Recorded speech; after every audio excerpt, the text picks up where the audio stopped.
Հայկ Գոնջարյան։ Պարոն Մինասյան, խնդրում եմ ասեք մեջ բերեք պարոն Հակոբյանի այն կոնկրետ բառերը դաշնակցության մասին, որոնք որ դուք համարում եք հերյուրանք։ Խնդրում եմ մեջ բերեք, ոչ թե ասեք, որ մենք պիտի կարդացած լինենք, որովհետև եթե դուք մտածում եք, որ եթե մենք կարդացել ենք, ապա դուք պետքա մեջ չբերեք, հետեւաբար այդ նույն տրամադրությամբ դուք պետքա հիմնական զեկուցում չունենայիք, որովհետև մենք կարդացել ենք։ Խնդրում եմ հստակ մեջ բերել, թե որ բառերն են հատկապես ձեզ համար հիմք ծառայել, որպեսզի դուք դա համարեք հերյուրանք։ Ուրեմն, պարոն Գոնջարյան, նախ հստակեցնեմ, հա, եթե Սահմանադրության կարգավորման, օրենքի կարգավորման այդ նորմը լավ չասեցի, նորից հստակեցնեմ։ Նախ հերյուրանքից զատ, հերյուրանքին կանդրադառնամ։ Սահմանափակումը հետևյալն է. հանձնաժողովի անդամը իրավունք չունի հրապարակային քաղաքական գնահատական տալ քաղաքական ուժերին։ Հա, սա է ձևակերպումը ըստ էության, քաղաքական չեզոքության իմաստը սա է։ Նույնիսկ եթե գովաբաներ, միևնույն է իրավունք չուներ։ Բայց հիմա, այսինքն այս առումով խախտումը շատ ակնհայտ է։ Նորից եմ կրկնում, կապ չունի։ Ինչ գնահատական է հրապարակային հնչեցրել, վարկաբեկման տվյալ դեպքում ինչ քայլ է արել, երբ որ ասել է դաշնակցության գաղափարախոսությունը վտանգավոր գաղափարախոսություն է։ Սա կուսակցությունը վարկաբեկելու փորձ է։ Փորձ։ Կամ դաշնակցության մեր պատմական դժբախտությունների մեջ դաշնակցության մեղքը շատ մեծ է։ 10-րդ դարից համեմատելով ոչ ավել, ոչ պակաս Հակոբ Հակոբյանը 10-րդ դարից հայ ժողովրդին պատճառված վնասներով մեծամասնությունը դրել է դաշնակցության վրա, վերջին 135 տարվա վրա։ Այսինքն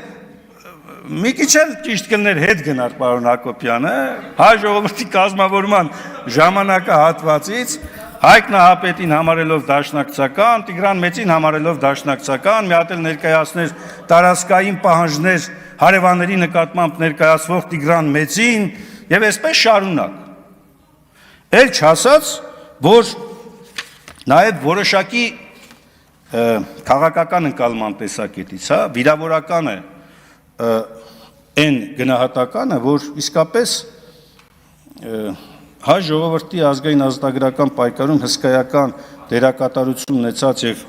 իր զավակներին նահատակած կուսակցության վերաբերյալ նման արգահատելի մոտեցում է ցուցաբերում։ Գիտեք, դժվար է, երբ որ որպես հայ ժողովրդի մի զավակ, ես պատկերացնում, ես իդեպ դաշնակցական դարձել եմ շատ ավելի ուշ տարիքում։ Շատ ավելի ուշ տարիքում եմ դարձել եւ ես падգամավոր եմ, երբ որ կուսակցական եմ դարձել։ Այսինքն ոչ թե ստացել եմ կուսակցականությունը նոր եմ եկել падգամավոր։ Եվ իմ համար վիրավորական է նաեւ, երբ որ մեր պատմության մեջ այդ հերոսական անցյալի վերաբերյալ նման գնահատականներ են հնչեցվում։ Այս ամենը անընդունելի, մերժելի է։ Նորից եմ կրկնում, պատրաստ եմ բանավիճել։ Բայց անթույլատրելի եմ համարում Սահմանադրության պահանջի խախտումը։ Արձագանք։ Պարոն Մինասյան, կհստակեցնեք խոսքը քաղաքական զսպվածության, թե քաղաքական չեզոքության մասին է, եւ դուք այս երկու հասկացությունների մեջ տարբերություն տեսնում եք, թե չեք տեսնում, քաղաքական զսպվածության եւ քաղաքական չեզոքության։ Տեսեք, այդ նույն հարցը նաեւ պարոն Հակոբյանն է փորձել կոռուպցիայի կանխարգելման հանձնաժողովում քննարկման առարկա դարձնել։ Այս դեպքում անշուշտ ոչ, որտեղ զսպվածության, չեզոքության արտահայտման դրսևորումը տվյալ դեպքում արտահայտվում է նրանում, որ չպետք է հրապարակային խոսքում, հրապարակային վարքագծում, խոսքը հրապարակային մասն է, ոչ թե քո ներքին համոզման։ Դու կարող ես ունենալ ներքին համոզում, ունենաս քաղաքական համոզում, ունենաս, չգիտեմ, սոցիալական համոզում։ Խոսքը չեզոքության եւ զսպվածության մասով արտահայտման ձևի մասին է։ Արտահայտումն է, որ այս դեպքում տարբերություն չի տնում չեզոքություն է, թե զսպվածություն է։ Սա մասն է։ Շնորհակալություն, ես հարց կտամ։ Այնուամենայնիվ, պարոն Մինասյան, ես բան չհասկացա, որ խնդրեմ կմեջ բերեք խնդրու առարկա հայտարարությունները։ Խնդրո, առարկա հայտարարությունները պարոն Հակոբյանի։ Դուք չլսեցիք, նոր ասեցի։ Մի հայտարարություններ, Չէ, ամբողջ հարցազրույցի մեջ մեղադրանք է Դաշնակցության հարցին։ Ես առաջարկում եմ այդ դեպքում ընդմիջում հայտարարենք, միացնենք YouTube-ով այդ հաղորդումը ամբողջությամբ լսեք։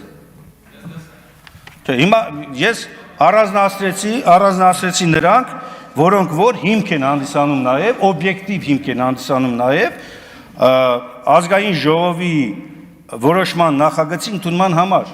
շատ լավ, ես Դաշնակցության շատ լավ, մեղքը մեծ է մեր եւ այլ Դաշնակցության գաղափարախոսությունը վտանգավոր է հիմա։